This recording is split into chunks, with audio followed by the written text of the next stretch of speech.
How's it going, everyone? Welcome back. Hope everyone is having a lovely day. So we're entering the free agent season here for the 2024 season of Bengals. Again, a lot of questions. A lot of guys, you'd like to see them bring in, fill some spots up in the draft, fill some spots up through free agency. What they can do to, again, try to make a push. Try to make a push where they still have some studs under, Jamar Chase specifically, studs under contracts that are very reasonable.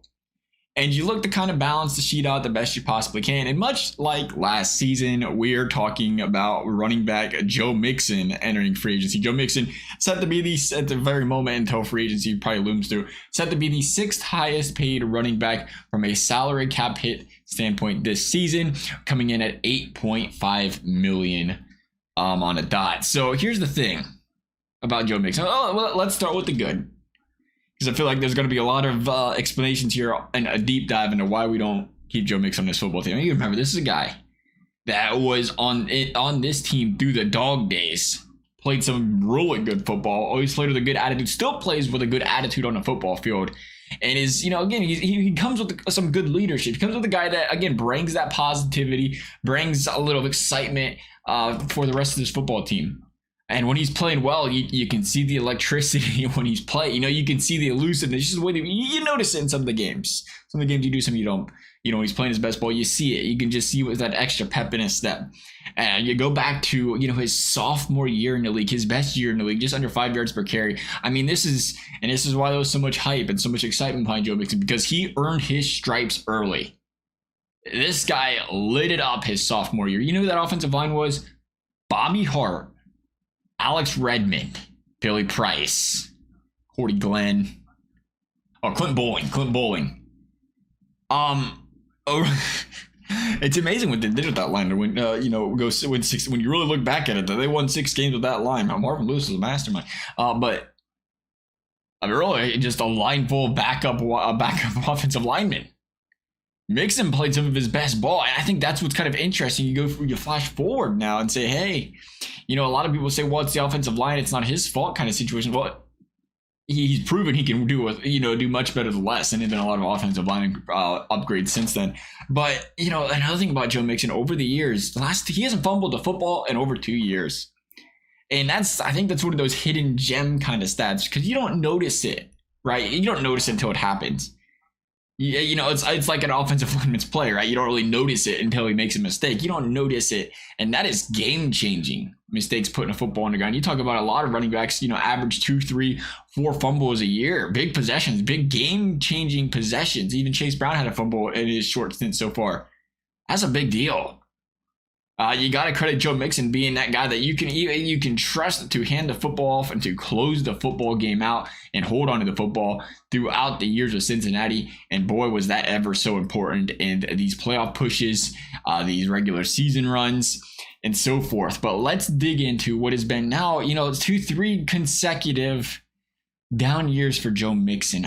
We've seen Joe Goodberry tweet the graphic about EPA, the efficiency per attempt for running backs last season. Really only 10 of them was of value. Anything negative territory, and really negative territory is really it was replaceable running backs that wasn't having a positive effect on their team, which Joe Mixon clearly was not in said graphic. But even further into it, here's what I was looking at from Joe Mixon's perspective. He was 5th in the league in rush attempts last season. He finished 10th in rushing yards, 4 yards per carry. If you exclude the Cleveland Browns game at the end of the season, where he played a college football team with backup second and third string, if you exclude that football game, Joe Mixon finished the season averaging 3.75 yards per carry, and most likely, very, very most likely, under 1,000 yards on the season. He finishes with 0 100-yard rushing games on the season. Again, you can't say he didn't get the chances to have 100, not when you're 5th in the league in rushing attempts. And then among qualified running backs, he finished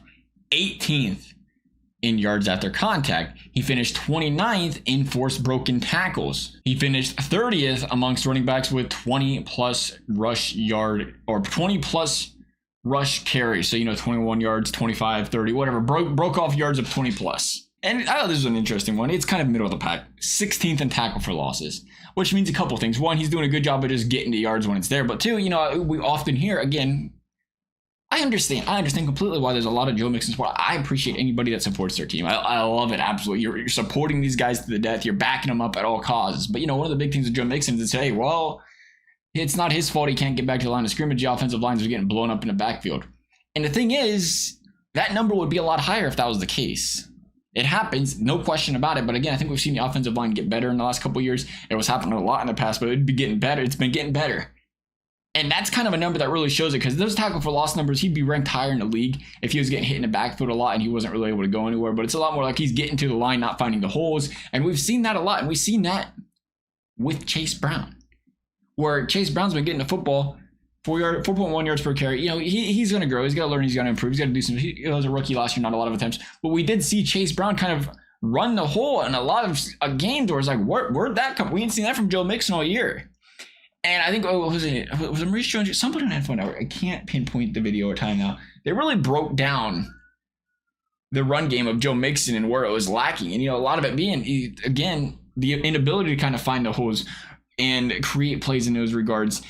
And again, we brought up all those numbers because you can make every excuse in the world you want. You think Saquon Barkley's line was better than that? You think Breece Hall's line was better than that? We can name off a lot. Those guys had better statistics than Joe Mixon this season, far and away. A lot of running backs had better numbers than Joe Mixon. When you finish 30th in the league, or 28th in the league, or 20th in the league in categories, there's a good 18 to 20 running backs ahead of you. The Bengals had, again, an average to below. It's getting closer to average, but it's still, if you want to call it below average, you can. But if the running back's good, he's going to make that average offensive line look, below average look average look above average. We didn't see that out of Joe Mixon. And, it goes back to the efficiency chart before. It's like, hey, well, graphics are showing it's like these kind of running backs are replaceable. These are actually having a positive impact on our team. And we go back to this situation. Not only is he not, average, but he's below average, and they're paying him $8.5 million a year. You can't pay below average at a very replaceable position $8.5 million a year. But you can almost argue now at this point in juncture where I don't know if a team, and call me crazy, I don't know if a team picks this guy up and starts him if the Bengals cut him. He might go, no question about a team's going to pick him up. But they're probably going to give him, a committee role. Maybe a first and second down back, bring somebody in on a third. Maybe he splits carry. You place like the Lions always. They love bringing those kind of guys in, where they, you have your power back and you have your speed back kind of thing. Situations like that. But again, you wonder, Joe Mixon averaging 2.51 yards per carry after attempt. It's not good. Not good at all. 2.5 yards per carry after contact, I should say. It's like, even then, it's like you want him to be that powerhouse. If he's not exposing the elusiveness, the speed, but he's also not bulldozing guys over, running them over in that situation, he's kind of hurting in those situations. And here is where things get interesting. We brought it up. Lauren used the Twitter, comparing Joe Mixon to Chase Brown last season. Now, Chase Brown had a very, very small sample size, mind you. I think he had, 44 carries on the year? But we said, hey, let's project Chase Brown if he played to Joe Mixon's workload. Based on his statistics and that small sample size, what would his numbers look like in Joe Mixon's role? He would have projected to have 15 more broken tackles than Mixon, a couple more explosive 10-plus yard runs than Joe Mixon. And I think, again, the most notable one of them all, because we know Chase Brown brings the speed and the ability to bust one off, but he 3.27 yards per carry after contact. Or 3.27 yards after contact. And that is nearly a full yard. It's 3/4 of a yard more Chase Brown is averaging after contact. And you factor that in over an entire game. You factor that in wearing defenses. That's a lot. I mean, if you look at some of, the Najee Harris's, the Saquons of the world, some of the running back, well, maybe the Najee Harris, better example. Some of the running backs are like very replaceable kind of guys. Even they're averaging 2.93 yards per carry after contact. And again, Mixon below that threshold is a concern, especially if this offensive line is not the best at run blocking. Instead of making the excuse and saying it's the offensive line's fault, bring in a guy that, plays better in that role. If a guy is out there that can play through the contact and run through the contact, and he is going to fit better in your system, based on your offensive line's play, if he can get you a full half a yard, 3/4 of a yard extra, yard and a half extra, if he runs the ball twice on first and second down, 3rd and 6, 3rd and 5, 3rd and 5, 3rd and 4, 3rd and 2, 3rd and 1, now, you get the gist of it. And that's where things, you're taking a chance because he's a young player. And that's where you look and say, hey, not only the Bengals okay where they don't have to look, they can do better and replace Joe Mixon. They can replace Joe Mixon on a small sample size based on what they have in-house. Now, again, you might want to draft another running back. You might want to bring in a situation, you bring in a guy that can possibly split carries. You bring in a safety net. And maybe Joe Mixon's the safety net. And I think that's the talk you have with Joe Mixon is I don't want him on the team on a cheap deal full-time. I would like, if he would say, let's take a pay cut, $2-3 million a year, and I'm going to do maybe a 60-40 share, 60 Mixon, 40 Chase Brown. Okay, now I'm interested. But I think you have to give somebody else an opportunity instead of beating the same dead horse over and over year after year after year and just blaming everybody but Joe Mixon. Again, love the guy. Love what he's done in Cincinnati. He's pushing 30. Typically, it could happen, but typically running backs kind of decline there. And you sometimes even you gotta look past your heart. It's kind of like, I'll be honest, people think of Joe Mixon. I gotta go Joey Votto. I was like, man, this guy's 39, 40 years old. I'm like, let's give him another chance.